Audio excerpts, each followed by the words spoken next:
नमस्कार।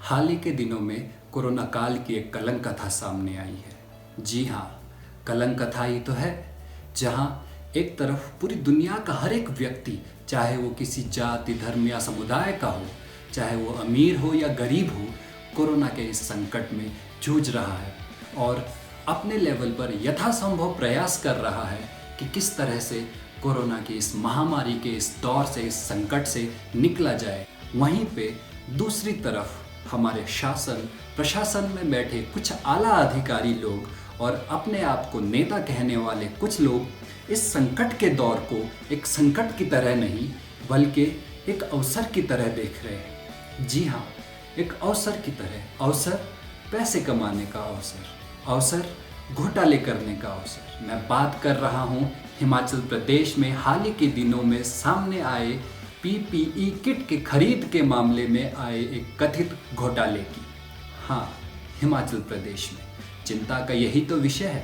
हिमाचल प्रदेश जो अपनी ईमानदारी और कर्मनिष्ठा के लिए जाना जाता है, वहाँ पे इस तरह के घोटाले जो आज के समय में, आज के इस संकट के दौर में बिल्कुल अमानवीय है।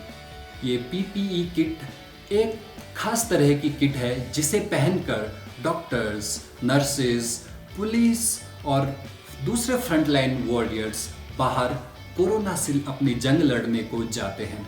आखिर ये पीपीई किट का घोटाला, आखिर ये मामला पूरा है क्या, मैं ज़रा संक्षिप्त में आपको बता देना चाहता हूँ। अभी कुछ दिन पहले 43 सेकंड्स की, 43 सेकंड्स की एक ऑडियो रिकॉर्डिंग सोशल मीडिया पे और इंटरनेट में बहुत वायरल हुई। वायरल होने के बाद उस पर जांच हुई। आरोप लगे कि हिमाचल प्रदेश के स्वास्थ्य विभाग के निदेशक अजय कुमार गुप्ता किसी व्यक्ति से करोड़ों की पीपीई किट के घोटाले के बदले में लाखों की घूस ले रहे हैं।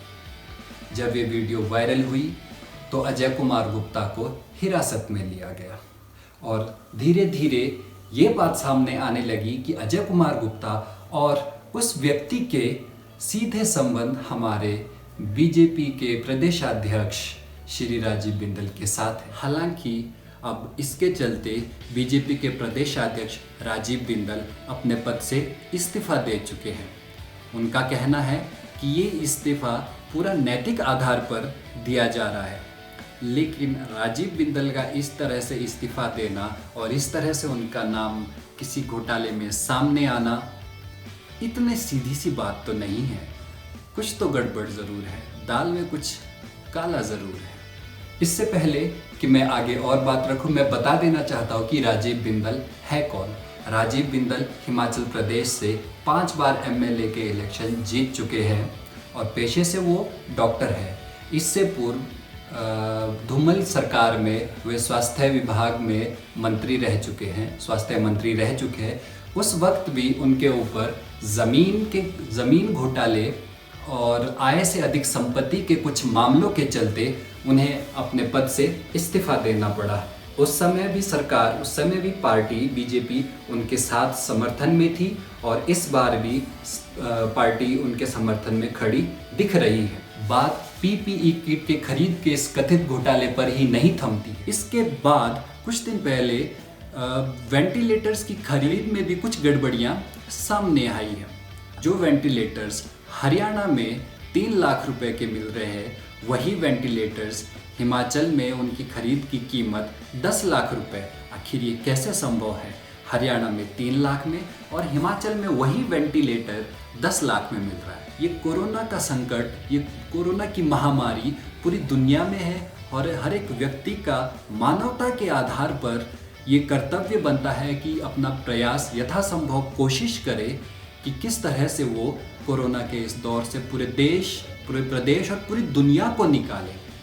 इसमें हर व्यक्ति सरकार की मदद भी कर रहा है, लेकिन फिर भी जब कुछ लोग इस तरह के कदम उठाते हैं, इस तरह के घोटालों में शामिल होते हैं, तो सवाल ज़रूर उठता है। तो जनता का इस समय सपक्ष से सवाल पूछना, सरकार से सवाल पूछना लाजमी है, क्योंकि पिछली बार जब कांग्रेस की सरकार थी तो कुछ तो खामियां उस कांग्रेस में नज़र आई होगी, कुछ तो खामियां नज़र आई होगी उस सरकार में, जो उन्होंने उस सरकार को बदलकर दूसरी सरकार बनाई है और दूसरी सरकार को बहुमत के साथ सीएम जयराम ठाकुर को बहुमत के साथ सीएम बनाया है, उन्हें जिताया है। विपक्ष ने बीजेपी पर और सरकार पर खूब हमला बोला।